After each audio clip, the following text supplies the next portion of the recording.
Netcasts you love. From people you trust.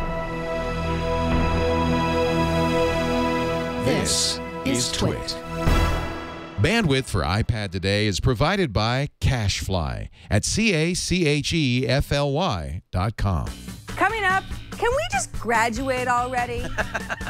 If you happen to be a grad, we have some apps that will help you in the next phase of your life. Plus, Foursquare is swarming an app that's going to make you go blech.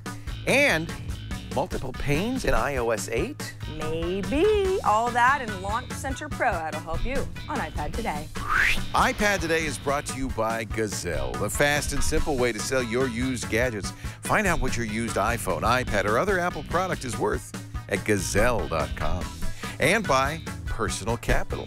With Personal Capital, you'll finally have all your financial life in one place and get a clear view of everything you own. Best of all, it's free. To sign up, go to personalcapital.com/iPad today. And by Prosper. Prosper is a peer-to-peer lending marketplace that connects people who are looking to borrow money with those who have money to lend. Visit prosper.com/twit and receive a $50 Amazon gift card when you get a loan.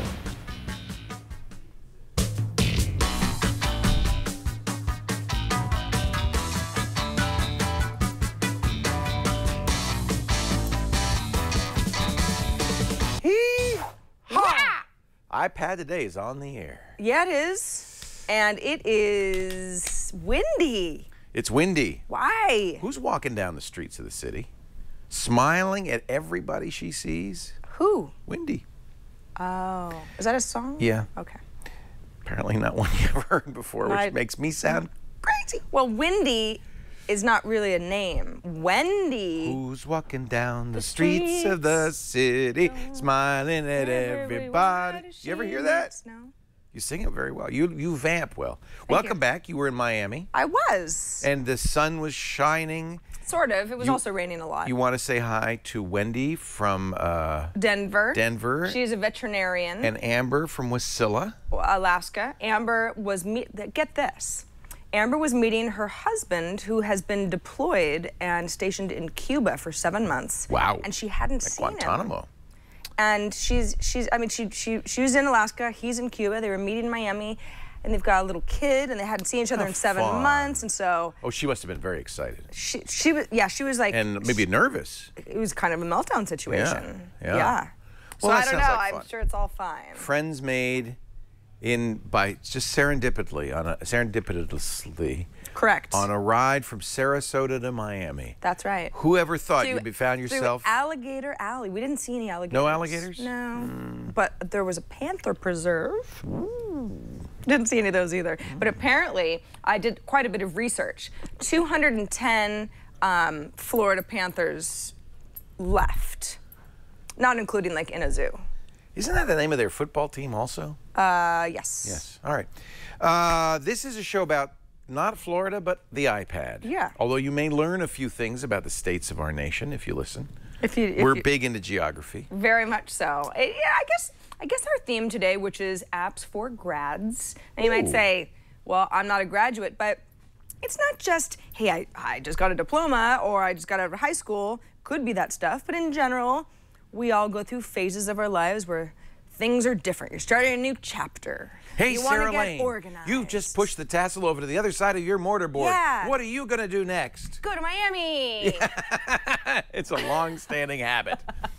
Well, that's one thing people want to do when they get out of school. They want to travel a little bit before they begin the grind. If you have the luxury of a few months, that was a big thing when I got out of college. Everybody backpacked through Europe as long as their parents would float them. Well, that's the trick. Cause my son, who didn't graduate, but he survived freshman year, is off to Amsterdam as we speak. That is delightful. Yes. It's very nice. So I thought this would be a fun app. It's called Trip Tease. So but it doesn't. It's okay. It sounds like something else. It has nothing to do with what you think. Okay. Trip Tease, actually, this is fun, is an app that will just tease you about trips you might take. It's a free app. So you can find it on the App Store. And you can search for people and places. You can look at what people are looking at right now. Goa, I've always wanted to go to Goa. So you could find out a little bit about it, about the hotels. This is in India. Beautiful images. I've been there. Yeah, I figured you have. There's hardly anywhere you haven't been. Look at the beach in Goa. It's gorgeous. Well, they're pretty good at hiding the garbage and the cows, but okay. It is really cool. Yeah. It's just, it's India. Well, but so Goa not in your future. You can find out, you can look for other ideas. There's editors' picks. In fact, we saw a few of those when we started up the app. This is just kind of a travel magazine, a free travel magazine. Oh, that's cool. Basically. Another place that I was thinking would be kind of fun to go is Bali. Bali High is calling. So they talk about people who have been there, and you can read, blog posts. Rachel Fu says Bali is awesome. Here are some of her pictures. So it's kind of fun. I mean, it's a kind of a travel magazine made by real people who have posted their thoughts on various blogs and so forth. Yeah, it's sort of like a mixture of inspiration, trying to figure out where you want to go, but then all this cool stuff that you might see and do while you're there. Yeah, and the thing is, it's not Fromers, it's not Fodors, it's not Lonely Planet, it's not professionals. These are from a variety of blogs and websites all over the place. So I like the idea that you're getting a slice of life from people who just went and said, this is what I saw, this is what I liked. I think this is kind of fun. Healthy cooking classes in Bali. Wouldn't that be fun? Yeah. Yeah. They've got great food there. Yeah. But, Bali's very unusual because it's, it's a little Hindu island. Right. Surrounded by, Right, here's a purification ritual. There you go. Doesn't that look fun? It certainly does. Anyway, I just thought this would be, look, we're going to talk about some practical stuff, but sure. You just graduated. Take a few weeks to really live life and enjoy and celebrate your accomplishment.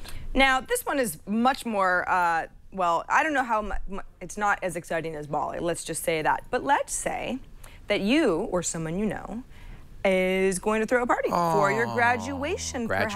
Party. Something like that. Maybe you want to put together some invitations. Now, I actually just sort of co-hosted with a couple other women a baby shower. So that's not graduating. I guess she's graduating from getting pregnant in a way. Graduating from it's a certain kind of graduation. Not being a mom. Right, exactly. Yes, baby's graduating from womb to real life.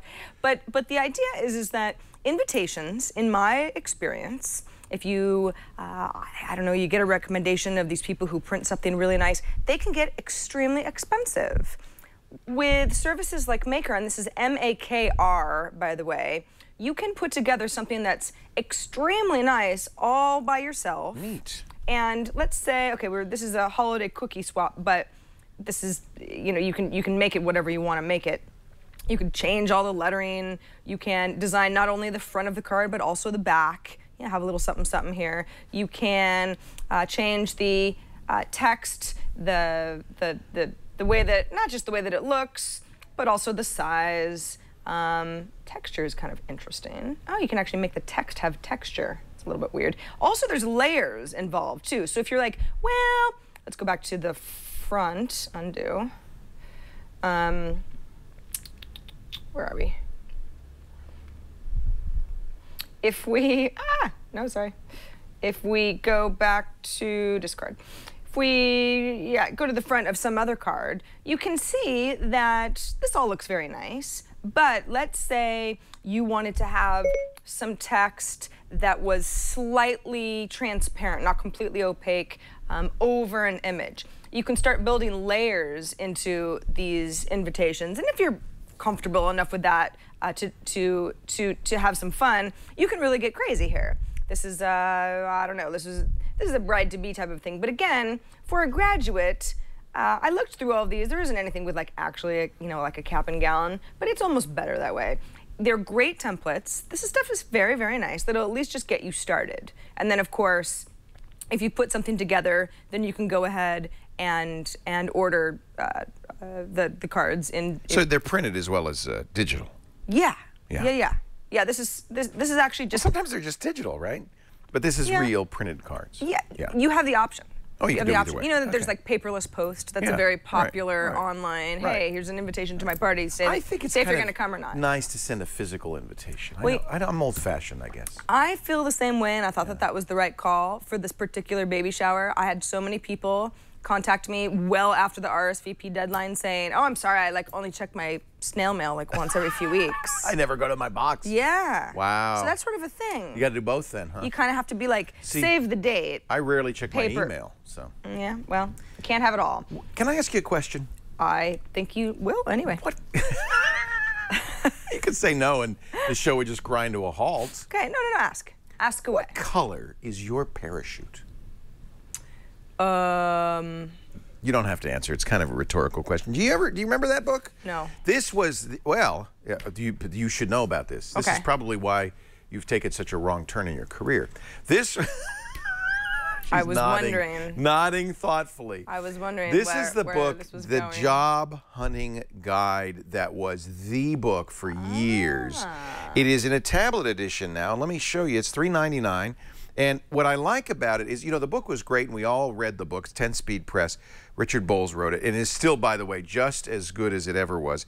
How to create a picture of your ideal job or your next career. You've just graduated. What better thing to do than this? So it helps you move from the world of education to the world of work by finding something that you really love to do. Work through this, and there's even, you'll see interactive stuff, okay? This is the mediums sort card. I have no idea how this works. Let's go back and read about it.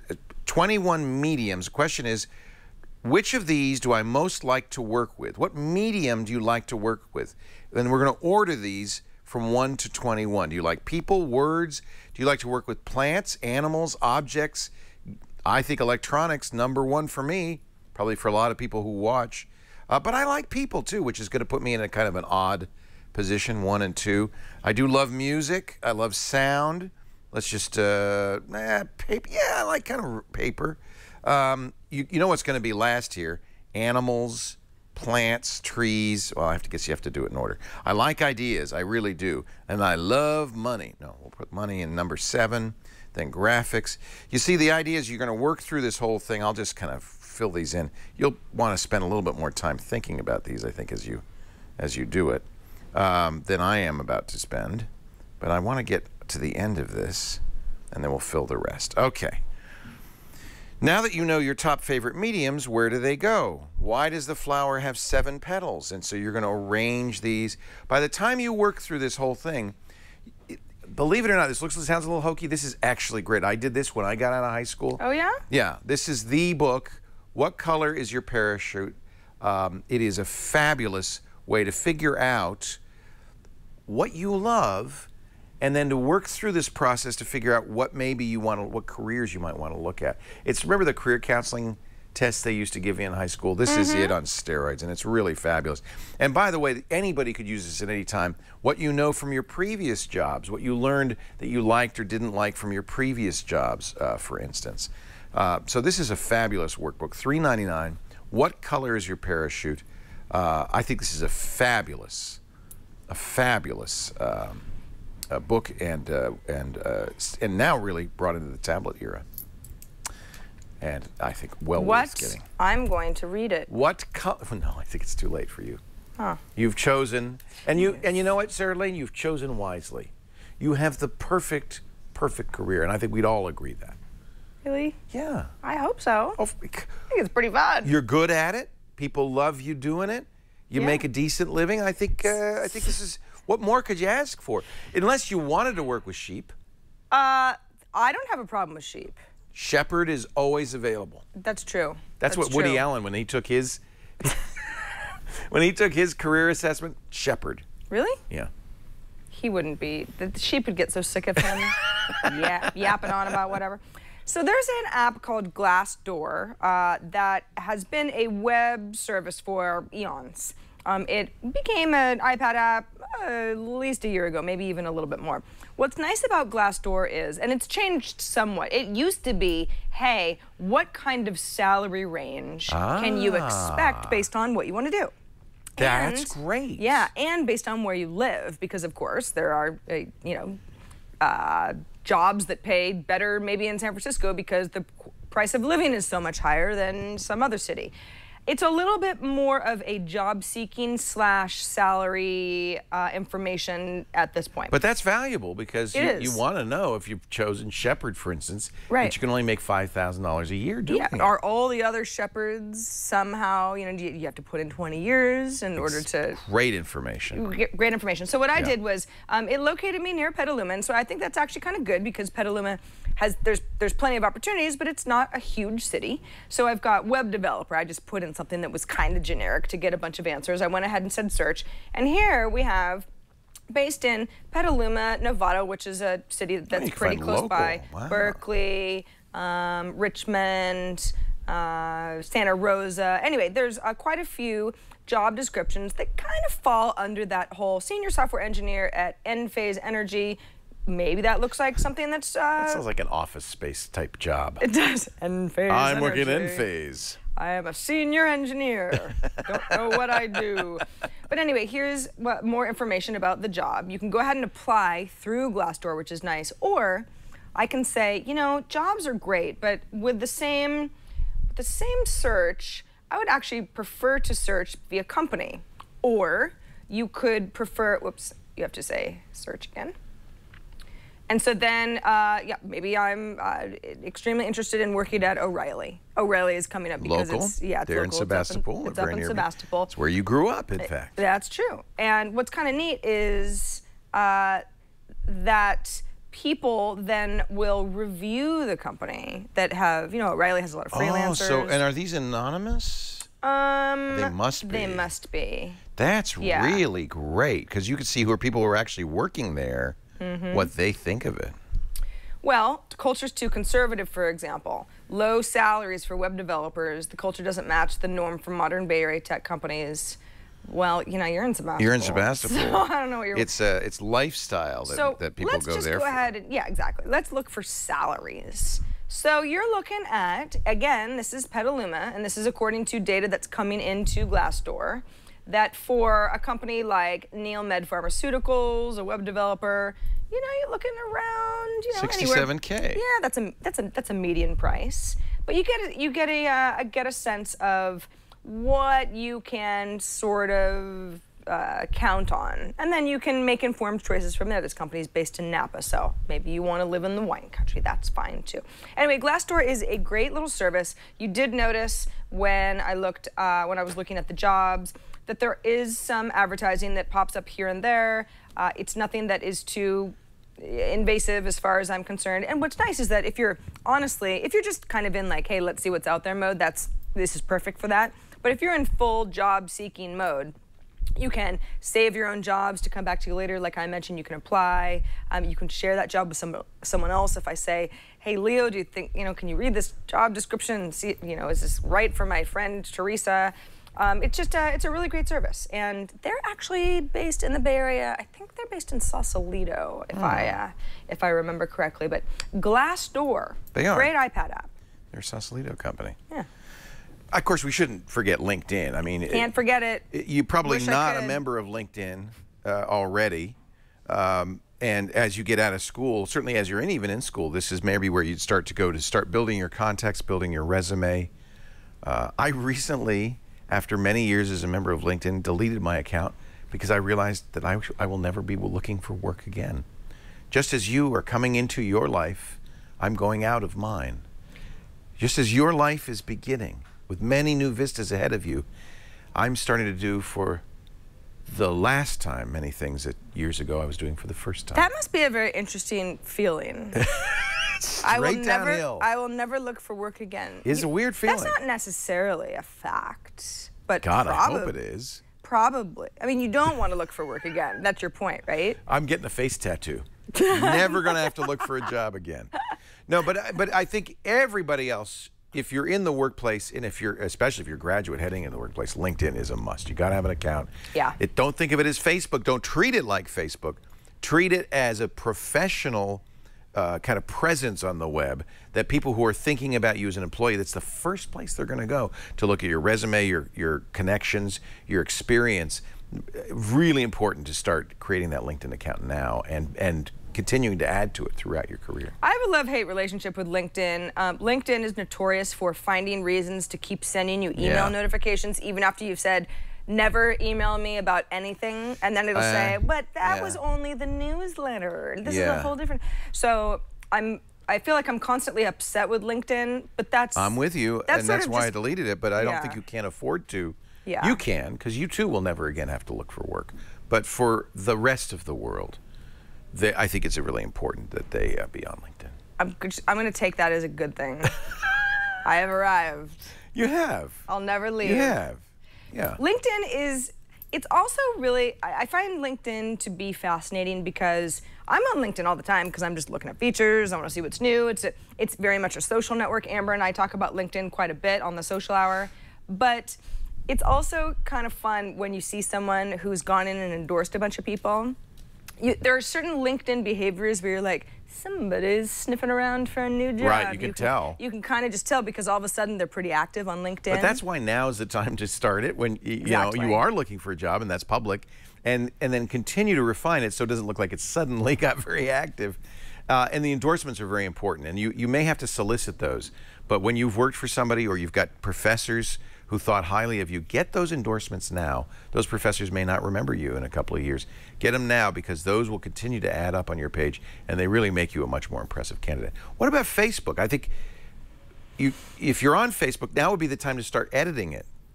Taking out those pictures of you, drunk on the floor with a mustache painted on your face. Aren't there really, I mean, is that well, nowadays really everybody's got one. Is that a problem? Are people just posting like just a crazy drunk stuff? LinkedIn, I have found people that I used to work with. I have found people that I just never even worked with, but I just knew because it's kind of just everybody's on it. It's a whole different thing on LinkedIn. There's actually a guy that I went to high school with. He used to be a great friend of mine. We worked at the same grocery store. He's not on Facebook for whatever reason, or is like hidden or something. But he is on LinkedIn. I sent him a little message. He's a lawyer in the Sacramento area. Well, son of a gun. Son of a gun. Who'd have thought that? Yeah.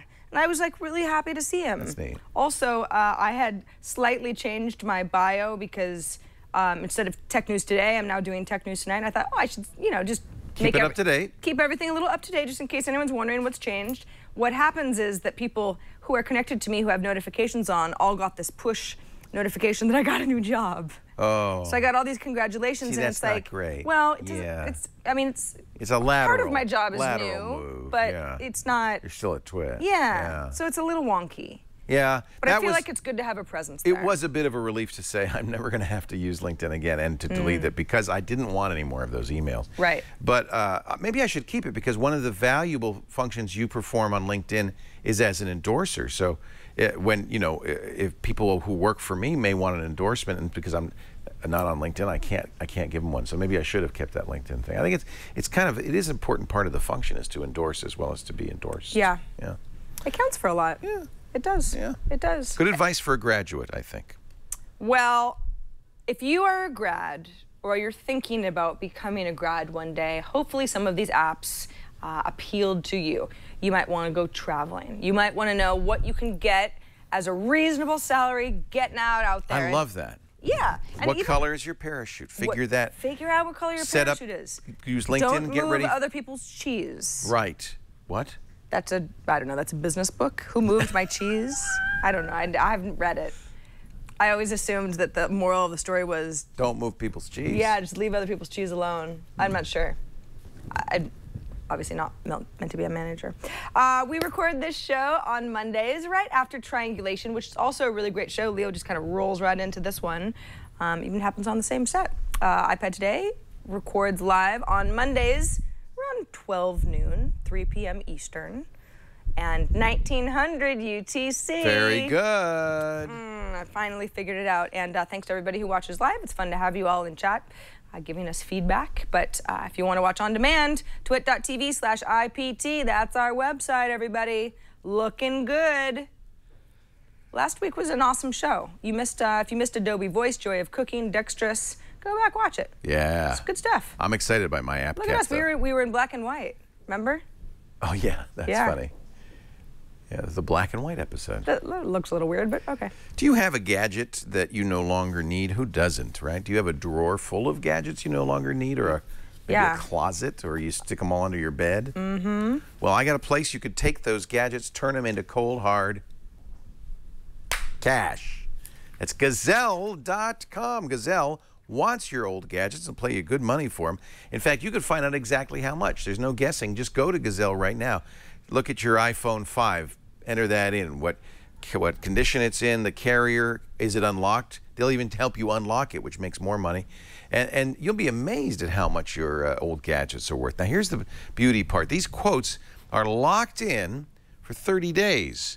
So you can get the quotes right now, and if Apple announces a new iPad at WWDC or a new iPhone, and the price of the old ones drops, which it inevitably will, you've already locked in the higher price. Do it right now. Want to get rid of that old 3rd generation or 4th generation iPad to get an iPad Air? Let's try it. Wi-Fi, 32 gigs. This is $190. Wow. I'll take it. Now, once you've got all this stuff, don't stop with one. Just get everything together. And they will buy Samsung tablets, Microsoft tablets. They'll buy phones from BlackBerry, HTC, LG, Samsung. Once you've got all the stuff in there, check out, and they'll send you a box. They'll pay the postage on anything worth more than $1. And by the way, even broken iPads and iPhones are worth more than $1. They're actually worth quite a bit. They'll send you a box. You pile everything into the box. You send it to them. They turn it around fast. If you forget to wipe the data, don't worry. Their experts will do that for you. They'll also send you a check, a PayPal credit, or an Amazon gift card. And if you like Amazon, that's my pro tip. Get the Amazon gift card because they'll bump it up 5% in value. You know, Gazelle has paid more than $100 million now to over 700,000 customers, 1.5 million trade-ins. And almost everybody rates Gazelle an excellent experience. 9 out of 10 customers. That's really good. You got to try it. Gazelle.com. Get rid of that old stuff and get some cold, hard dollars, some loot, some moolah in your hand with Gazelle. Okay, are we going to talk about this whole, and it is a rumor, Apple wanting to go split screen? There's a 9 to 5 Mac article that says, well, they're trying to match the Microsoft Surface is what they're doing. It's the rumor season. Not just the Surface, it's also something you can get on some of the Samsung tablets. Yeah. Even my Galaxy Note 3 and the Note 2, I think, have the split screen. If I found it annoying because I'd be looking at the phone and suddenly something else would come in off the side. But on a tablet, it might be more useful. I'm skeptical because I really like the simplicity of full screen apps and the way the iPad works, and it just seems to be very successful. Right. But I said that on a Mac Break Weekly on Tuesday, and Renee and Andy said, "Oh no, split screens are great. You're going to want a split screen." Feels like we're moving back to a computer to me. I mean, I never really got that into multiple windows open on a desktop. I mean, there is a time and place, but for the most part, I like to kind of do one thing at a time. Focus. Yeah. And it isn't a desktop computer, so you know sometimes for instance, at home I have 3 screens, and I'll have the chat room going, I'll have Twitter going, another screen, I'll have a terminal window open, I'll have my calendar open. I have lots of windows open, and it's a very functional. I have a lot of screen real estate, so I have a lot. It's very functional, but that's not the same kind of experience I have when I have my iPad in my lap and I'm watching TV. I don't want. It's too small to have all that stuff. But okay, all right. But I believe it's possible Apple's doing it. I think it's not an Apple-y thing to do. It doesn't sound Apple-y to me, but I guess I was thinking, now, how many situations would you really need that in? I can see having the Twitter app. You can kind of get it a little bit smaller, sort of push over to the left-hand side, because that's something that works really well on the Surface, on the Windows 8.1 stuff. Because you snap it, it's a column, and then you can continue to work. Yeah, and there you go. You got your browser window open or whatever.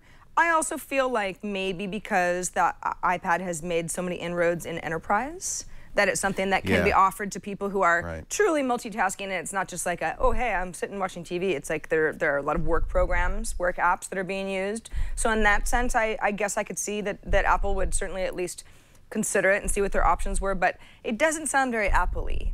But maybe the iPad just has to evolve. You know, we keep hearing about how the sales are slowing, and tablets aren't this revolution that they used to be. It's just something that you either have or you don't, and what's the next best thing?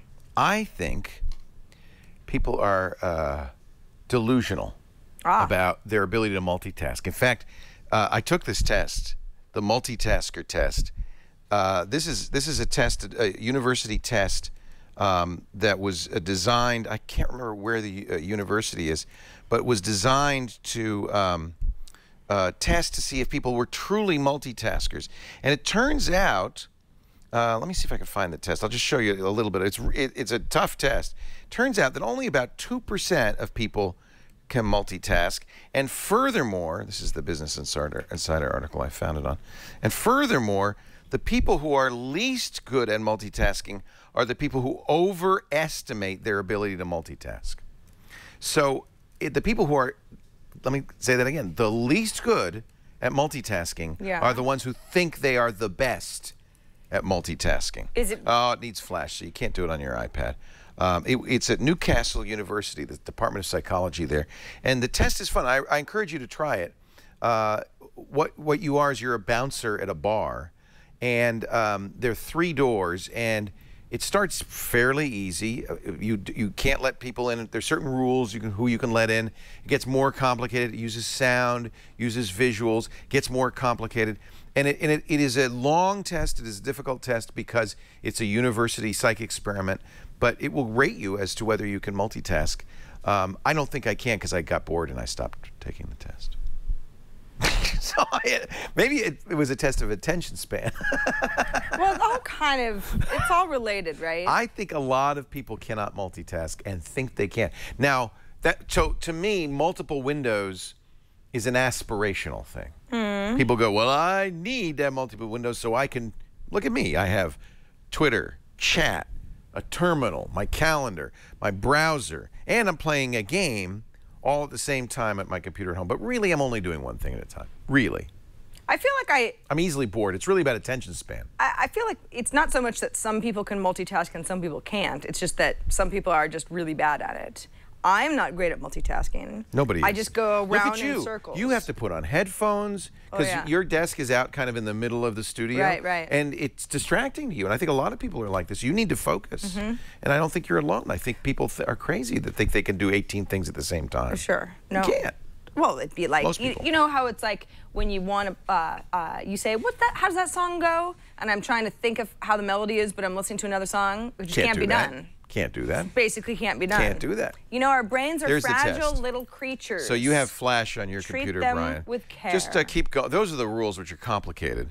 So here's the doors. Okay, now you have 2 keys that you can press on the keyboard, and the idea is you can't let somebody in if they try twice in a row, and it's complicated, but it's not a particularly you see, you suck at it, Brian. If anybody could, well, you read the instructions. It really is, I'm telling you, a test for people who can't Brian. follow Are it. you ever going to choose the right door, Brian? The instructions were too long. It's a really interesting test, but again, the results are, from these tests and extensive tests, that only 2% of the people really can multitask. 2%, 1 in 50, and many of the people who say, oh yes, I'm excellent, I can really multitask, can't. In fact, they are the worst at estimating their ability to multitask. So how about this, Apple? Why don't you just not give us a split screen? One screen. 98% of us are only going to become less organized because of it. Just be cool. You know, speaking of Apple, there's actually this isn't an app, it's a book. It's in the iBook store, called iOS Human Interface Guidelines. Well, this book has been around for years, but what's great, and it's free if you're in the developer program. What's great is they've now put it in the iBook store. Yes. So you can and it's a big book. There's a lot to it. Yeah, I mean, the idea is it's kind of introducing programmers, people who are interested in developing for iOS, the Apple way of doing things. It's like their guidelines for user interface. Is right, what they are. yeah. I mean, so Apple's done this from day one when the Mac. Chicago style. Yeah, their style guide, yeah. When from the day one when the Macintosh came out in 1984, they published the programmer's guidelines for the interface, the user interface, and they were very dogmatic about it. And I have to give them credit because I think this made, at least in the early days, Macintosh easier to use than Windows. I think it made iPad easier to use. But what happens with user interface guidelines is they drift, and people start doing things like multitasking. Right. And because users demand it, you want more check boxes and so forth. And so I think it's a good thing. I think everybody should read these guidelines, and I think Apple's very smart. They think long and hard about this stuff. And I remember reading the early user interface guidelines on the Macintosh. I wrote Macintosh software for fun, and paid close attention to it, and I thought it was beautiful. I thought it was elegant. I thought it was right on. So keep going. It's good. All right, so we got to talk about this. I assumed you probably talked about it on Twitter yesterday, and that is the new Swarm app from Foursquare. Yeah, except it's been out for a little while. It just came out on Friday. Oh, they announced it. I'm sorry. They announced it a couple of weeks ago. Yeah. I hadn't played with it yet, so it's out now, huh? Yeah, it's out. It's interesting, and so Foursquare split its capabilities. Exactly. Basically. So what it is now is Swarm the check-in app? Mm-hmm. Yeah, because that's what I do still. That's what's weird. Same with me. I like That's that what's weird part. about it is like, why not just keep Foursquare the check-in app and then add something else? I guess because Swarm is almost a better name. Anyway, the app is now 2 different apps, and what's interesting is that, okay, let's say.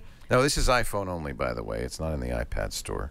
Right. Works on the iPad fine. But if you think about it, it makes sense on a phone more than it does. This is Foursquare. Yeah. Now, it doesn't really look the way that it used to, because I'm sort of like, hey, where are all the indications of where my friends are? Recommendations now. Yeah, it's all about, here's a tip from Johnny Moda. If you're a guest, use the free Wi-Fi. Yeah. Happy face. Okay, so let's say I'm like, all right, I want to check in. Oh, now all of a sudden I'm in the new app, Swarm. I'd like to send you push notification. No. So now. Oh, so at least it launches it. Yeah, they work together pretty well. So I say, okay, yeah, I'm in the Brickhouse Studios, but now there's a little bit more context, and it almost feels a little Path-like. Well, it always did this, and it let you put a picture in there. It's been doing that in the regular app, hasn't it? Yeah, I think there's more emphasis on you're somewhere, give a little update to your friends. Right. What's also different is that instead of becoming the mayor, right now I'm mayor of my coffee shop. It's like there's now, it has de-emphasized the idea of like there just being one mayor of a venue in the whole world. Right. Now it'll be like I could be the person who checks into my coffee shop more than everyone I'm connected to on Swarm, so I'm the mayor, or whatever they're going to call it. So swarm is the term that Foursquare uses when there's an awful lot of people at a place. You get a swarm at an airport when there's 50 people all checked in on Foursquare. They've also added neighborhood notifications. Facebook recently did this too. So I can look at my swarm and see people who are nearby. You're nearby, Glenn's nearby, Patrick's nearby. It says Lisa's a mile away. Anthony is 5 miles away. Russell's 20 miles away, and Nick Bilton's far, far away. Yeah. That's kind of fun. It shows all my buddies. Yeah. And where they are and what they're doing. So it's not check in with Swarm and use the old Foursquare app to see what's going on. Is that it? That's the whole thing. Is you might say, well, Foursquare was the point. The point of Foursquare now is discovery, and that was something that the app was moving toward for some time. Right. You might, I know a lot of people like to say, who cares about mayorships and checking in? That's so dumb. I like it, but I think the people got tired of it. Yeah, I think it's, that's a little gimmicky, and that's why Foursquare decided, listen, we'll still give you that functionality. This can be a social experience, but we have so many data points just from people checking in over the last, the app launched in 2009. What do we do with all that information? Let's make it as easy as possible for someone like Sarah to click the food tab and learn all sorts of places that people like and have been to and are popular in any city or town or whatever. Now, you and I have looked through Petaluma extensively. I mean, there's only so many places people here. Yeah, exactly. So it's all kind of the same stuff. But when I'm in an unfamiliar city, a place I've never been before, Yelp is fine. I find Foursquare is actually better. They've been making use of mobile since the very beginning. In fact, that's all Foursquare really is. So it really lends itself to, you're out and about, you look up and you think, I don't know where I am. Let's just find the best coffee house that's got a lot of good reviews nearby. So yeah, Foursquare and Swarm, they are now companion apps, at least for the time being. I kind of get the feeling that this is Foursquare it's almost a pivot. Foursquare kind of acknowledging that, remember Gowalla, which was a Foursquare competitor, went out of business. Right. And I think Foursquare, which was really... Didn't Facebook buy Gowalla and that was the end of Gowalla? Maybe that's what happened. I think that's what it was. I think they went down. Did they get acquired? In any event, I think Foursquare, although they've got plenty of investment capital, Instagram just stopped using Foursquare for their check-in data. Yeah, they use Facebook Places now, which is kind of competitive, crappy. and I think they're not doing as well, and I think people aren't checking in at the rate they were. So I think Foursquare kind of recognized the writing on the wall. Splitting into 2 apps, though, is kind of like splitting your window into 2 panes. It's risky. It is. Because people might not download the other app. They may not use it. It's a little extra effort. When Swarm went live in the App Store, which was last Friday, I was all excited because I just happened to be in a different state, you know, so it's kind of fun to check in. But I was reading some comments of people online, and they were just saying, this is just not, nobody needs this. This app isn't going to go anywhere. This isn't going to be a huge success. And I don't know if that's true or not. But yeah, really, discovery is more important to me than checking in. See, I'm the other way around. I like the game. Yeah. And I want to get a mayorship. But when you go to Maui, right, and you're like, okay, we've been at this hotel for a few days. You want to check in again and again and again. Well, but like, maybe this will give you tips. Where's the cool shave ice place? Well, I think that they go locals together, go though. See, I think they kind of go together. Yeah, I know. And truth is, Foursquare collected all this data from check-in, so they can't really let that go. I don't know. Can we very quickly address this? I just downloaded it, though, because... Swarm? Yeah. Good. I'm glad. Can we quickly address this definitely rumor that Recode wrote up this morning that Twitter might be interested in buying SoundCloud? That makes sense. It does? Yeah. In fact... because Twitter Music wasn't much of a It was success? a flop. SoundCloud is quite successful, I think. SoundCloud is a system where a lot of musicians share their music on SoundCloud. It's just an audio sharing service. That's it. Yeah. No pictures, no video, just audio. Podcasters use it. Scoble uses it, for instance, to post short. I played with it for a little while. I like the idea. But mostly it's used by musicians. My son shares all his beats on SoundCloud. Yeah. And I think that's I think this is a smart acquisition for Twitter to make. This integrates people, you know, you can tweet now when you post something on SoundCloud, you can tweet it. It integrates something of useful audio thing into the Twitter. So Twitter's just text, but maybe you can text linking to a sound. Yeah, I guess you're right. I mean, idea. Twitter's over the years put a lot more emphasis on sharing images. Now you can share multiple images. They bought Vine for video. You don't have anything that's audio based, though. Right. I think that's interesting. That one I believe. I still don't believe the Apple buying Beats rumor, and so far it hasn't happened. No official word from either company. YouTube bought Twitch. I think that makes a lot of sense. In fact, I bet you anything Microsoft was trying to get Twitch, and YouTube stole it out. That's the story. Google stole it out from under Is them. YouTube going to buy Twit? Well, you take off 2 letters, and they already did. Just thought I'd ask and put you on the spot. Twitter should buy Twit. It'd be easy. You wouldn't have to do any rebranding. We could just talk about Twitter. We're just We already Twit. do. It's perfect. All right. Yeah, So I don't know if Twitter's buying SoundCloud I don't usually report rumors because it's hard to confirm them, and they could be made up. This Beats rumor is now in its 2nd week. And I feel like we shouldn't report rumors. This is a total rumor. But to me, this one makes sense. The Beats rumor made no sense. This one makes a little bit of sense to me. I think I would be, I don't know, especially since Twitter has such a great representation of artists. Really, everybody's got a Twitter account, you know? Right. So I can, but well, if you're Madonna or you're Lady Gaga, exactly, you could use Twitter now not only to say, here's a new track, you could put a little bit of the new track on there. Yeah.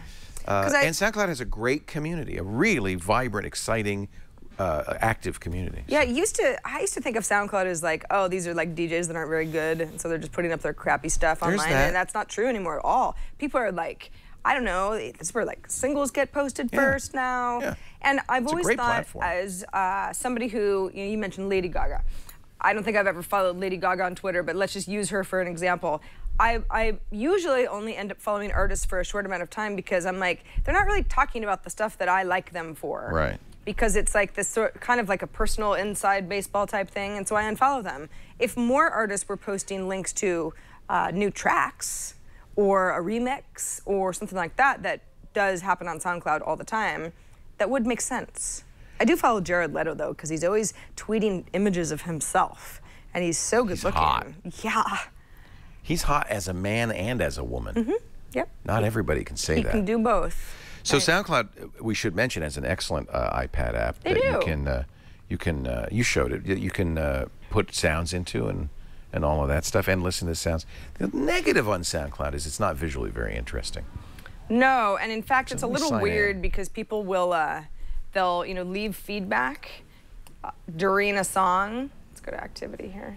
I'm just going to use Facebook to sign into it real quickly. And I follow, I follow my son. I follow a few other people on it. Like some of the stuff, I don't know. I'm not sure I would call SoundCloud the most beautiful iPad. See, I've that's the ever thing. seen. It's not, and because it's not a very But visual again, thing. You know. But there's a Kanye West and T-Pain track.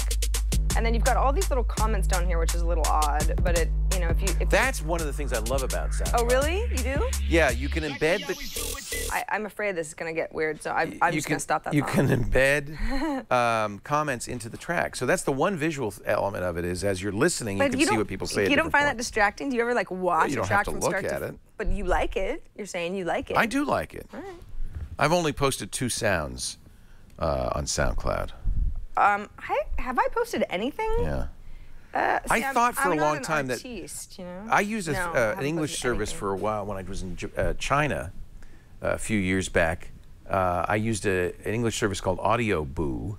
Yep, I remember. To record an audio diary of my trip. Every day I'd record a minute with sounds in the background and stuff.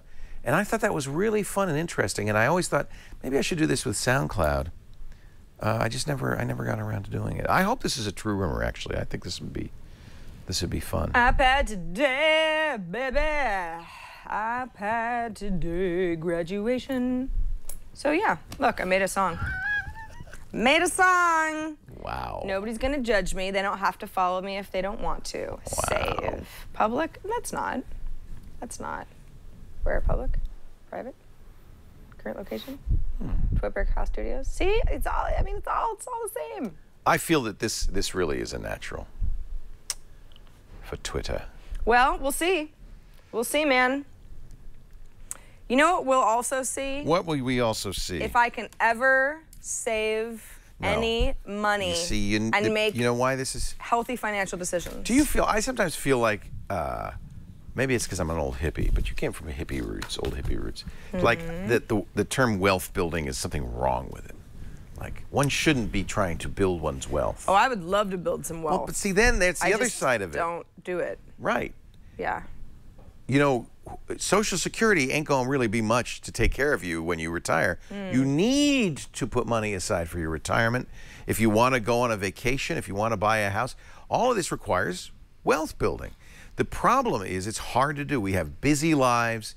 If you have a brokerage account, you're either getting too much attention from somebody trying to sell you on some kind of sketch stuff, or too little attention because you don't have enough money and they go, whatever, call me when you've got $1 million. This is the solution. It's called Personal Capital. You can go there right now. It's absolutely free. Go to personalcapital.com/iPad today and put in all your accounts, your mortgage, your credit cards, your bank accounts, most importantly, your retirement accounts. And if you don't have them, they'll help you create them. You'll immediately see how you're doing, how your money's growing or shrinking. You'll get great advice for how to plan for the future. How your portfolio is performing, where you're spending too much on fees, for instance, a bad investment that brokers sold you, how you've allocated your assets. That's really important too. If you're going to retire in 10 years, your life plan is very different than if you're going to retire in 50 years. You can take more risks. Somebody young like you could take more risks and should be taking more risks. So this will help you with all of this. They are not stockbrokers. They are not trying to sell you something. They're certified financial planners. They do not get a commission. In fact, it's absolutely free. You get a fee analyzer for your 401k, mutual fund fee calculator. That's very useful. But most importantly, you get these charts. You get this real-time information. And then you'll get information about how to tailor your investments to your specific goals and needs. It is a great solution. I've been using it for a couple of years, and I highly recommend it. If you feel like you're not getting enough attention, if you feel like you don't have enough time to do this, you do. Personalcapital.com/iPad today. It really is fun and free. So, do it already. Yeah. They have a great iPad app. I love the I think this is... Do it. Don't put it off. You have to. You've been putting it off, I can tell. Well, especially when you're kind of in the middle of, I would say I'm like mid-career, where it's like, Now's a good how time. risky should I be? I used to... Well, they'll tell you, right? I remember the first advice I got was put it all in stocks. Yeah. And it's like, well, I don't know if that's That's the rule what happens anymore, over time. You know? rebalance, and I bet most people don't ever do this, but you rebalance to less risky investments as you get older. Yeah. By the time you're my age, you should really you shouldn't have any money in the stock market. You should have gold under your mattress. Yeah, just gold bricks. A lot of gold bricks. No, I still invest for the future because nowadays we live so long. You can't just assume that you're going to retire at 65 and be dead at 72. That's the thing. Boy, you know, we live into our 90s You get now. those Social Security, like, hey, here's just your thanks for contributing. Yeah, here's what you're going to get. Here's kind of what the rest of your life looks like. And it's like, they cut you off at like 85 or something. And I'm like, then what do I do? Should I start having children so they can take care of me? Good grief. I have a lot of work to do. I'm exhausted. This personal capital, they'll help you figure that out. Thank you. I don't think they have an option for better have some children. I don't think that's in there. I don't Also, think you need to do it that. could really It could go. backfire. Children, Totally. expensive. They take all your money. They take it. They don't And then give you you. wish you were dead. Henry is not going to take care of me in my old age. I can pretty much be sure of that. Well, that's what he's learning, the ways of child parenting in college. Is he? I don't know. No. Probably not. He's learning how to party. Cool. That's what college is for. Jared asks, when you download an iPhone-only app from the App Store, but the compatibility of the app works on the iPad, you know, the 2X thing, do you prefer this over an iPad-specific app? Why? If the app if there's one available too? Well, he's saying, do you like it to work exactly the same way on an iPhone and an iPad? Well, the Swarm app is a perfect example. This is not an iPad app. Right. There are a couple of things. I mean, when you try to type text, you get the iPhone keyboard. Yeah. It's big, but it's not the iPad keyboard. You can have it doubled, or you can have it regular size. And if you go back to the 1X, gee, that's attractive. But that's how it looks on the an iPhone resolution. I think get an iPad app. Almost always it's better. You know, there was maybe one exception with Path. Remember Path? When they first did an iPad app, yeah, it sucked. It was terrible. It was completely different. It was all pictures. Less functionality. Yeah. And by the way, they went back. They changed it. I think they got the message. People didn't like that. Yeah, well. So in general, I always choose the iPad app. But there may be exceptions like that. Jared, I know what you mean, though. It is nice that's sort of the weird thing about even the term universal app, because that means it's been designed to run on an iPhone or an iPad, and you don't have to have two different apps. I wish more people would do that. Yeah, and you can take advantage of the screen real estate on the iPad to a universal app can be slightly different on iPhone and iPad. Right. Oh, yeah. But I think for some people, and Jared, I'm not sure if you're saying that this is you or if you're just asking how we feel about it, but some people are like, I just want the app to look exactly the same. I don't need anything special on my iPad. I just want it to look exactly like it would look like if I was accessing it. Well, and that's the other problem is you have phone. to use it in many cases in portrait mode. Yeah. Which I'm not fond of. I'd rather use landscape. There are apps, though, iPhone apps, that at least are aware of that and will switch to a sideways display. It's also rare on an Path did that. iPhone. I mean, everything's portrait on an iPhone.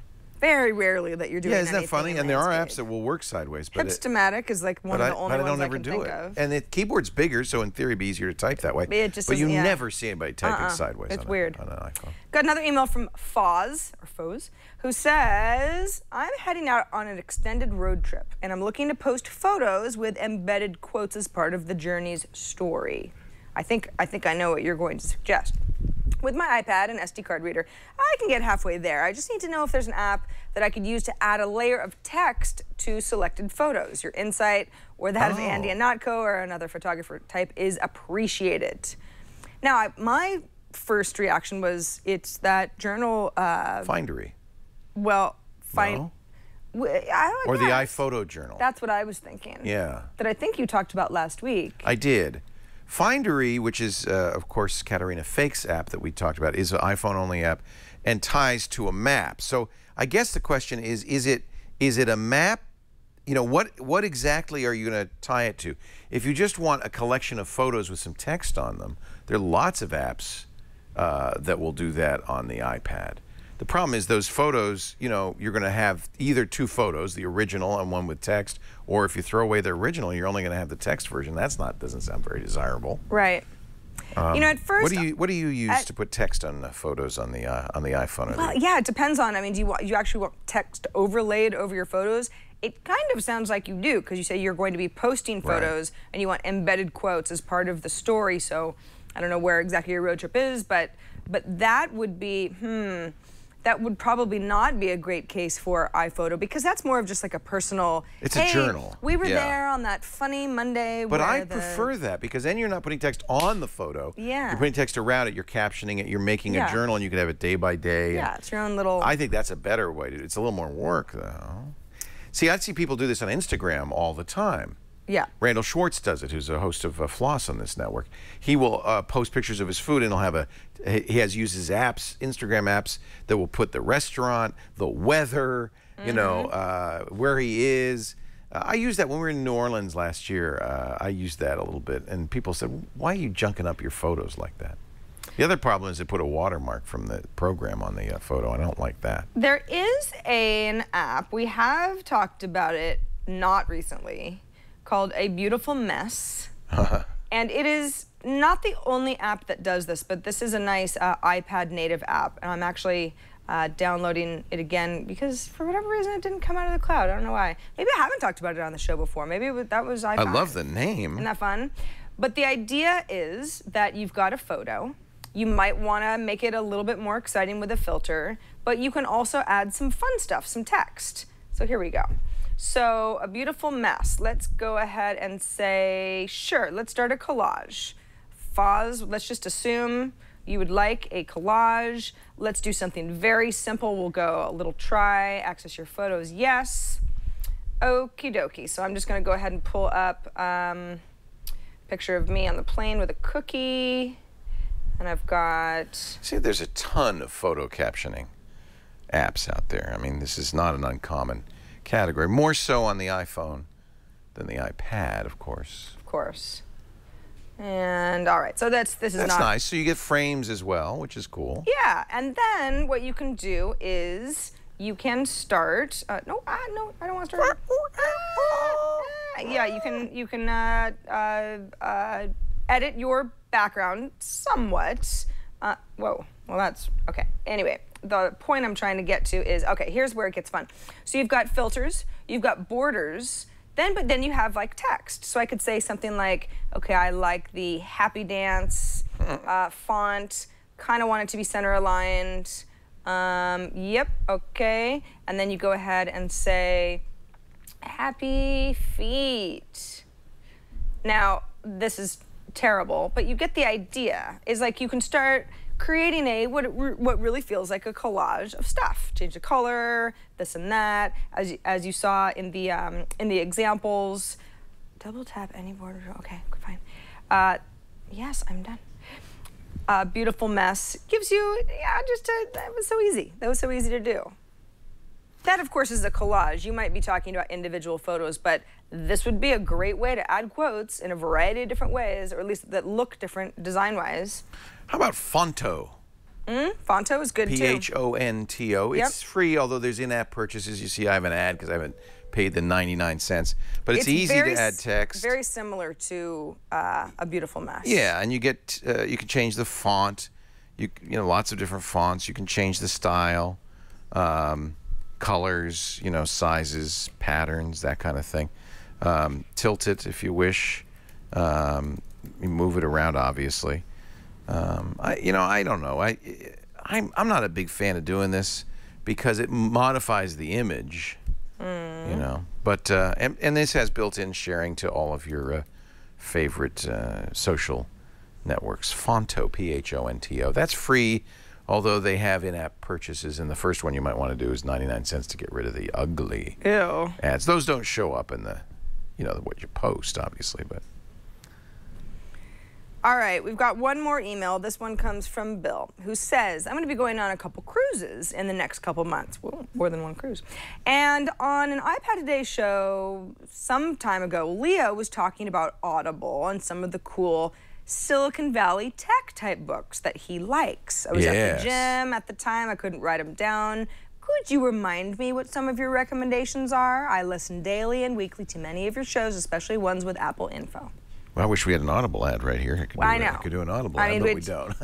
Well, but I'll give them a freebie. Yeah, I mean... You know, there's newer stuff, which I've read that is great. Dogfight is the story of the Apple-Google wars, which are ongoing. Yeah. The lawsuits going back and forth, either Apple suing Google, or more likely Apple suing Google by proxy via Motorola, Samsung. They just buried the hatchet with Apple and Motorola, which is kind of interesting. So Dogfight, that's a great one. It's written by the Wired magazine writer Fred Vogelstein. That's on Audible. I also listened to The Everything Store, Brad Stone's story of Amazon, and it is a fascinating story. I learned a lot from that because Amazon founder Jeff Bezos really is kind of a business maverick, and I think has some very good ideas about how businesses, business meetings, communications, negotiations should be run. He's obviously very successful at doing that. There's also older books that are classics like Stephen Levy's Hackers, which everybody in the computer industry should read. The Soul of a New Machine by Tracy Kidder. There's a lot of great stuff in the technology section on audible.com. And there's so many good books about the tech industry. Hatching Twitter. Hatching Twitter, Nick Bilton's. That's a good one. We love Nick, and I should give him a plug. Nick Bilton's book on Twitter is a real potboiler. It's kind of hard, but that's a soap opera that really happened. It's amazing. And Bill, I mean, I think Bill mentions Audible because he probably likes audiobooks, but these are, you don't have to listen to them via audio. No, all of those books are, I think, still in print. Hackers is, I know. Soul of a New Machine may not. It's pretty old. It's the story of the Data General Nova, which is a mini computer in Massachusetts back in the 60s, and how they designed it. But it's the early days of computer. There's some great books about Apple too, of course. The Johnny Ive book that our friend Leander Connie wrote is a fascinating story. Oh gosh, let me think what the best Apple books are. I'd start with the Steve Jobs biography by Walter Isaacson. That's on Apple as well, on Audible as well. That is really, I think, there were a lot of criticisms of it because it was felt the author who was a great biographer, has done Einstein's biography and others, didn't know much about technology, and perhaps he didn't, but he had unparalleled access to Steve Jobs, many hours of interviews. So you're going to hear it from the horse's mouth pretty much in that book, and there's no question that's a very authoritative, the most authoritative biography of Steve Jobs today. So there's a few. Yeah, I think that's. I enjoyed every one of those. I think books. that's what Bill was going for. Yeah. Get to reading. I should get to Europe a couple of times. Yeah. A couple of cruises. Yeah. Learn about the drama that is creating a business. Nothing in like the tech actually world. Sitting in the hot tub on the back deck, listening to Audible, watching the waves and the ocean go by, occasional whales and dolphins. Where are you? Where in are my mind. Oh, okay. I was whales and dolphins in the hot tub in the ocean. That sounds great. Yeah, Coming it does, over. doesn't it? We love hearing from all of you. Thanks to everybody who writes us with questions and comments and ideas, and you're all just wonderful folk. iPad Today at twit.tv is how you email us. Of course, Leo and I are listening if you'd like to leave us a voicemail as well. 757-504-IPAD or 4723. I got my listening ears on. There you go. Yeah. Got some weird voicemails this week, so none made the cut, but You could use it on SoundCloud. I've got some, yeah. Use SoundCloud. Record something on SoundCloud and send us a link. That is not a terrible idea. Maybe you've got Tweet us the link. Maybe you've got some issue with Google Voice. That's cool. SoundCloud us the file. Do we have a Twitter account? I don't think so. We should make it like an iPad Today Twitter account. We really should. Probably somebody just did. We should probably take a lot more advantage of SoundCloud than we ever have before, but anyway. Yes. Any way you want to get a hold of us, we would like to talk to you. We want to hear from you. Any way you want it, that's the way you need it. Any way you want it. Our show today brought to you by, our app cap's coming up, brought to you by a startup that's Silicon Valley's answers to the big bank, and going into a bank and putting on a tie and say, please, sir, may I have a loan? You don't need to do that anymore. You can do it all online.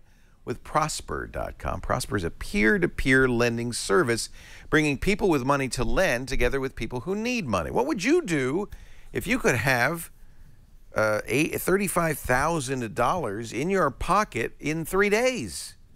That could change your life. You could pay off those high interest rate credit cards, pay off those debts, or perhaps do a little home improvement, start a business, build your hat collection. Prosper.com/twit's the place to go. And you can fill out the form very easily and right away get a quote for your interest rate. It's, of course, tailored to you. It will not affect your credit score to get this, fill out this application. You'll see the rate. These are low fixed rate loans. They're unsecured, so you don't need any collateral. Multi-year terms are available. Prosper is Silicon Valley's answer to personal loans. With their innovative peer-to-peer lending process, you eliminate outrageous fees, rising interest rates, and you will never set foot in a bank. So successful that there are now more than 2 million members, lenders and borrowers alike, and over $1 billion, $1 billion in funded loans. That's amazing. Go to Prosper.com/twit. Check your rate instantly. And if you get the loan, you're going to get a $50 Amazon gift card for a limited time, up to $35,000 in just 3 days, and receive a $50 Amazon gift card when you get the loan. Prosper.com, not affiliated with Amazon. For gift card details, visit Prosper.com/twit. And we thank them for their support of iPad today. I'm going to get me a Prosper loan. You're going to get you a hipster hat. Yeah, that too. I look like a hipster now. This is an Austrian some kind of hat. Dirndl. Dirndl? No, that's a dress. No. It's a specific kind of hat. Leo and I both received them from a really nice gentleman. I love that hat. I love mine too. Well, where is yours? That's mine, I think, right? Yeah, Did you bring it home? Yeah. Do you wear it around the house? No, I With wear your it dirndl? in public, though. Do you? I wear it alone. Do you wear it to Oktoberfests? If I ever went to one, I would. Maybe I'll go this year. I mean, it's a wool. You know, it's a kind of a heavy-duty hat. Yeah. So it's more of a winter hat. It's more for going up in the mountains. Yeah. In the snow. But look at that. It's got a little Edelweiss on it and a feather. And you can dust your furniture at the same time. I think that's the hats that you wear when you do the slap dance. I love it. Whack! Anyway, this is the part of the show where Leo and I wear hats. They are app caps. Do I look like one of those old men you see on the beach in Miami? Yep, you look like you've got one of those metal detectors. I had a cigar. And you're ready to find a ring.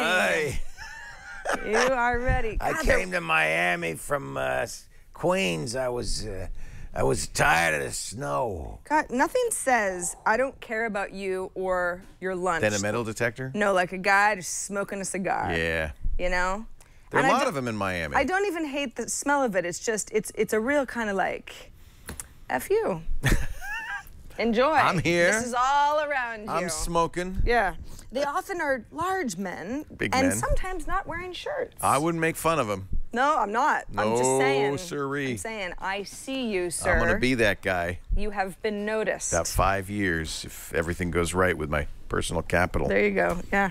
Yeah. You're never going to need another job. So there I am. Get off of LinkedIn and get on to Miami. Hey, get off my beach, Lane. Okay. I'm smoking here.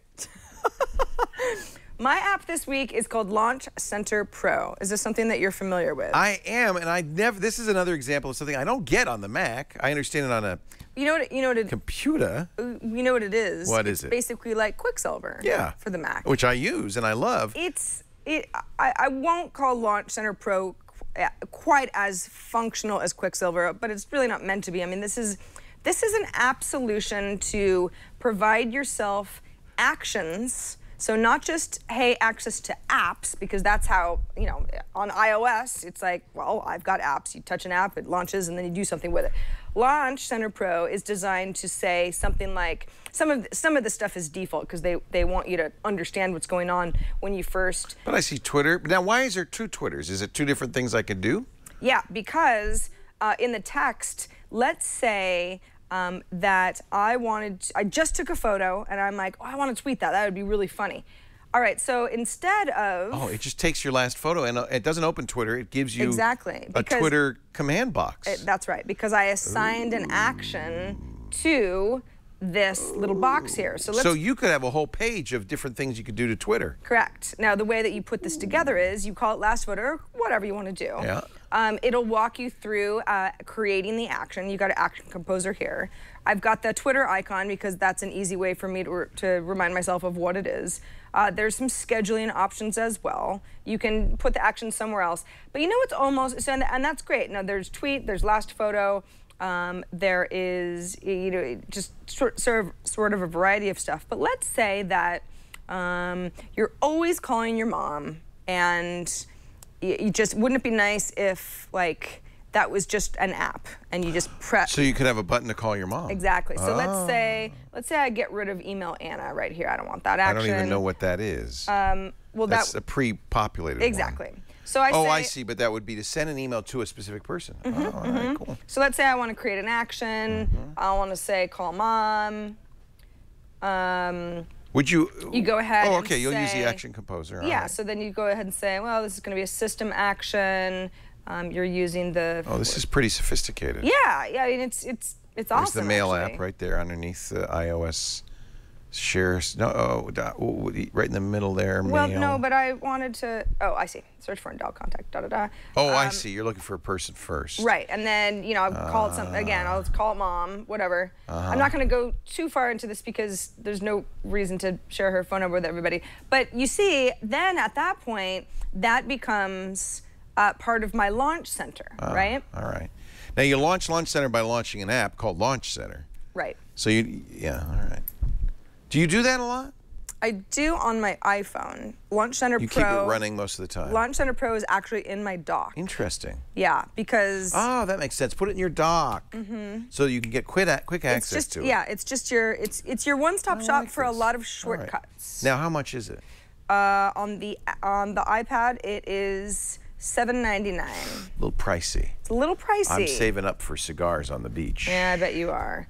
What's also kind of nice, though, is let's say there was an action or a grouping mechanism. And what's nice for grouping is that then you've got, okay, so you get multiple pages, right? yeah, so I can say, like, within bookmarks. Oh, I get it. You know, like so that pulls you to a page of bookmarks. So it's actually it's quite a few levels deep. You know what? I might have to buy this. If you really want to make use of this, yeah. it would be easy to be like, aren't they like folders? But really, it's assigning actions that are associated with apps that you're already using. Right. So there's a lot more to it, and in that sense, I think that's a lot of fun. You know, photos. You've got the, I mean, the possibilities are endless. Yeah.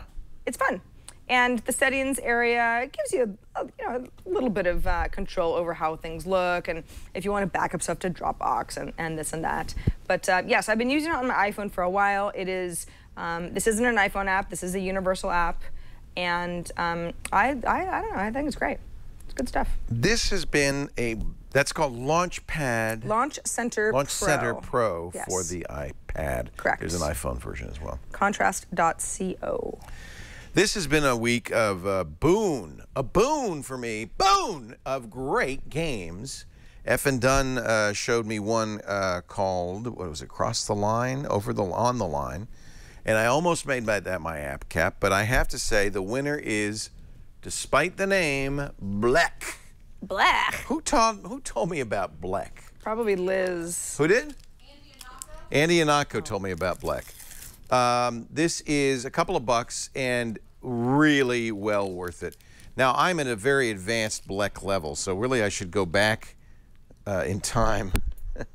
These are various challenges and stuff. I've cleared quite a few stages. I'm now in the 26 to 30 stage. But let's go to the beginning. Can I go to the beginning? You can challenge friends. I want to show you an easy one, because if I show you a hard one, it's just going to be really terrible. Let me see. Can I go back? Yeah, here we go. So these levels are pretty tough. Let's go to an easier level and give you the idea. What I love about it, first of all, the sounds are very whimsical and fun. This is the first one you'll see. You're just going to draw. This to me. Remember, I've been saying I've been waiting for an app that is iPad native. This is really iPad native. The controls are exactly what you expect. You draw a line. and the line goes wherever you drew it. And in this case, I'm going to make it go straight through those blue dots and clear the level, okay? But it gets harder. Well, I got 2 of them. Now, it's kind of like pool. It is a little bit. You can do... Because the idea is you want to get rid of the dots, right? Yeah. Yeah, but it gets harder. It is a little bit like pool. You can't just always draw a straight line, right? I assume. Whoops. Now, one thing that's different is you can bounce off the side walls, but you can't bounce off the top and the bottom walls. Oh. There's also different kinds of holes. These black holes are literally black holes. If you try to get through them, it gets sucked right into them, so you can't. What you have to do is a pattern. Oh, I went too high. You can see. That's hard. You can see it. Can you do a circle? Can you go around? I can do a circle. Well, no, a circle around. So, ooh, I have to make it big enough. Oh, oh, oh. I love the sound effects. This isn't actually one of the harder levels. There we go. Oh, that so is I bounced it over the black hole, and I got slinky. Now these are all basically. This one, a circle would actually probably do well in. Let's see if I can do it with a circle. Now we got to make more progress here. Oh, it missed one. Let's see if it'll get it on the way back. Sometimes there's serendipity, which makes it kind of fun. Now I have to get this. Now we're going to start getting a little bit more complicated. And what you eventually realize is you've kind of got to duplicate the shape with a pattern that. We're going to duplicate the shape with a pattern that ends up at the right spot. Whoops. Whoops. There. Oh, almost. You're kind of duplicating the shape with your pattern. That's the idea. Your mountain needs to be higher. You think my mountain needs to be higher? Yeah. See, this is a very big backseat driver game, by the way. Don't play this game with anybody like Sarah Lane. Backseat drivers go, oh no, it's very easy. You see what you're doing, you got to do this. You make a mountain higher. Oh, golly. I love the sound effects on this. It's so very. That's hard. This is really a fun game, and so this is one of those games. I guess you could consider it frustrating, but you could take your time here, So there's no. You can think about it. There's no clock ticking or anything like that. So you can kind of come up with a solution, and you can draw this line very carefully and slowly. By the way. It is possible to make lines that just never go anywhere, just kind of go in circles forever and stuff like that. This is so odd. It's a really fun game. I love it. Yeah, it's really cool. I really love it. I mean, it's made for iPad for sure. Well, and that's what I love seeing a game that is designed that really fits the model, the user interface. It really is fun. Also, you don't need to be connected to the internet, so you could play this on a plane for like 6 hours. Right. And you probably will, because once you start playing it, you'll see it's very challenging. Whoa! Whoa! Whoa! Look at you. And you'll get a few of those where you go, "Wow, I did it! I did it! Wow!" It's called Blek. I think. How much is it now? They say they raised the price after I started talking about it. $2.99. Yeah, that's all right. I just looked. Blek, B-L-E-K. I love it. I think you will like this game. Mainly because initially you might say, well, it's going to be tense. But it isn't, because there's something kind of peaceful about the sound effects and the way they do it. I like the sounds they make. And it's really, it's a fun game. And you do start actually figuring it out after a while. I've gotten fairly far on. You want to see the level I'm at, though? Yeah. Oh, man, it is a tough level. I might, let's see what happens. It gets harder. I think that's my level 29. I have no idea. I've been trying this for days. Oh, good gracious. Best of luck with all that. Well, so now, all right. Oh, God. See what I'm saying? It's like at that point, I feel like there's not even a skill. Oh yeah, no, there is, because you just draw lines until you get lucky. No, by now you've figured out that the way to do this is to duplicate the pattern, and you have to make the pattern that you're going to want over here and have it end where you want the pattern to begin. So, first thing you have to do is, well, what is the pattern to solve this? It's probably something. golly, like this, and up. Okay, so I'm going to draw kind of a box, but I'm going to have an angle. So you try to duplicate that, but the trick is to have it end up there as you duplicate it. You see, I didn't do that.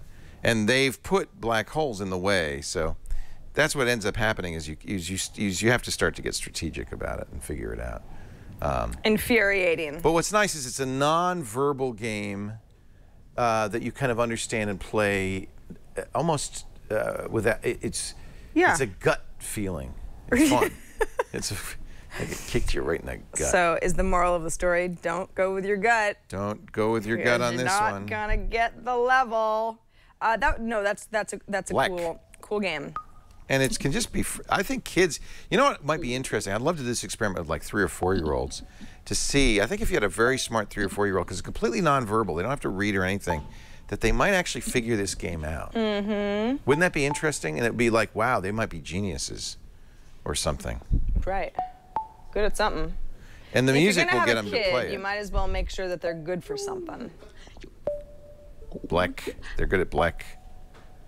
That just goes forever. Oh. I like also that the line has some texture. Yeah, it's and look at the artsy chat room. Everybody in the chat room weird has a way. solution to this. This Oh, it's begs, like slightly going up? begs for people. I love it. Yeah, begs Yeah. for people to backseat drive. It's just like, yeah, I might get those bottom 4, but it's, you know. No? Oh, that actually kind of, you got close. Yeah, you have fun with it. All right, everybody. Well, those are our app caps. We've got Launch Center Pro if you want to assign actions to make your iPad a lot more robust. I knew about it, but I thought, oh, that sounds silly. But you know, No, what? it's I actually- like how you demonstrated it. It makes some sense to me. It's pretty cool. You can do a lot of different stuff. Of course, Yeah. depending on what apps you use regularly and stuff that you feel like you're doing over and over and scrolling through contacts. Don't do that. Get Launch Center Pro. And then, of course, if you want to get very frustrated, then install Blek as well. And I'll be there $2.99. sitting on the bench playing it, smoking my cigar. Smoking my cigar right there on South Beach in front of the Delano. Yeah. Yeah. All right, everybody, thanks for watching this episode of iPad Today. Leo and I will be back. No, next Monday finally is Memorial Day. She's been waiting for this for 3 months. Well, I'm sad. I hate missing things. I do too. So, Why don't you come in and just do a show?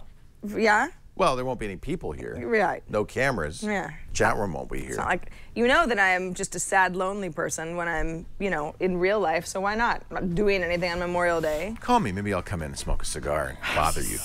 I'll heckle you. Sounds great. Wayne! If that doesn't happen, please don't be alarmed. We'll You be call it an app? the following week with another wonderful, fun-filled edition of iPad Day. Until then, see ya. Oh.